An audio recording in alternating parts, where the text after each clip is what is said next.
Si vous suivez bien la chaîne, vous devrez être en train de vous dire, en élevage, pourquoi là tu nous sors une vidéo suivie d'élevage alors qu'on devrait être à la vidéo 100 abonnés. C'est vrai qu'on a dépassé les 100 abonnés, mais moi, vu que j'avais déjà ces vidéos en préparation et que j'avais besoin de plus de questions pour la FAQ, oui, parce que pour la vidéo 100 abonnés, si vous ne le saviez pas, je prévois une FAQ. N'hésitez pas dans les commentaires à me poser des questions pour la FAQ. Je me disais que c'était pas mal d'en rajouter en sortant une nouvelle vidéo. Sinon, je vais arrêter de vous embêter et on commence ce suivi d'élevage juste après le générique.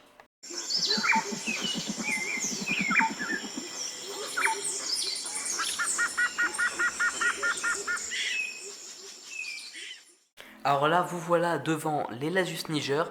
Vous demandez sûrement pourquoi elles ne sont pas dans leur autre tube avec air de chasse. C'est tout simplement parce que j'ai eu une mortalité énorme. Cette année, en fait, cet hiver, j'ai perdu quasiment toutes mes colonies. Il ne m'en reste plus que 4.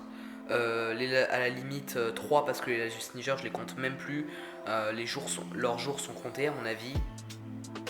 En plus, c'est une colonie que j'ai depuis 2 ans, ça va pas le faire. Cette année, je compte recapturer des reines de l'Asus Niger. Parce que celle-ci, à mon avis, elle ne va pas faire vraiment long feu. Or là, nous voici devant les Formica Gagat. J'avais un peu peur avant la diapose parce que cette reine ne m'avait fait que 2 ouvrières, puis ensuite c'était arrêté de pondre. Et je suis plutôt content d'avoir observé cette grappe d'œuf avec l'ouvrière. Voilà, la reine s'est remise à pondre. Je l'ai mise dans l'aire de chasse l'ancienne aire de chasse des Tetramorium Caespitium parce que j'ai tout simplement perdu la colonie. Voilà. Un peu de mauvaises nouvelles, mais sinon les Formica Gagat, quant à elles, se portent.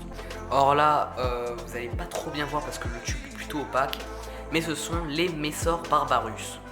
Alors vous pouvez vous poser la question, qu'est-ce qu'elles font en tube? À la base, je les avais mises en nid. Et bien parce que celles qui sont dans le nid, elles sont mortes. Et là, vous vous demandez, mais comment ça se fait que j'ai toujours des Messor Barbarus vu que ma colonie était morte? Eh bien, je ne vous l'ai pas dit, mais la reine que m'avait offerte en cadeau Formicity avait fondé. Et la jeune fondation de Messor Barbarus, de cette reine offerte en cadeau, a survécu à la diapose. Alors, elles se portent plutôt bien. Elles sont dans cette aire de chasse là, hein. L'aire de chasse que j'ai depuis moult temps, que j'avais fabriquée dans une boîte avec du plâtre, hein, je vous la montre pas parce qu'elle n'a rien de bien incroyable. Alors là, dans l'ancienne aire de chasse des Camponotus vagus qui sont mortes cet hiver, on peut voir mes Camponotus cruentatus. Je vous les avais présentés dans une vidéo vers Noël quand je les avais reçues. Elles ont essuyé quelques décès durant la diapose, mais la colonie s'en sort tout de même avec 2 ouvrières et une petite larve. J'espère pouvoir réussir à la refaire démarrer avec la belle saison. Et bien voilà, la vidéo touche à sa fin. Je vous invite à mettre des questions pour la FAQ dans l'espace commentaire. Et bien sûr, si la vidéo vous a plu, et bien comme toujours, vous pouvez la liker, la partager sur les réseaux sociaux ou encore vous abonner, tout cela pour me soutenir, en n'oubliant pas d'activer la cloche des notifications pour ne rien rater quand je sors du contenu sur les fourmis.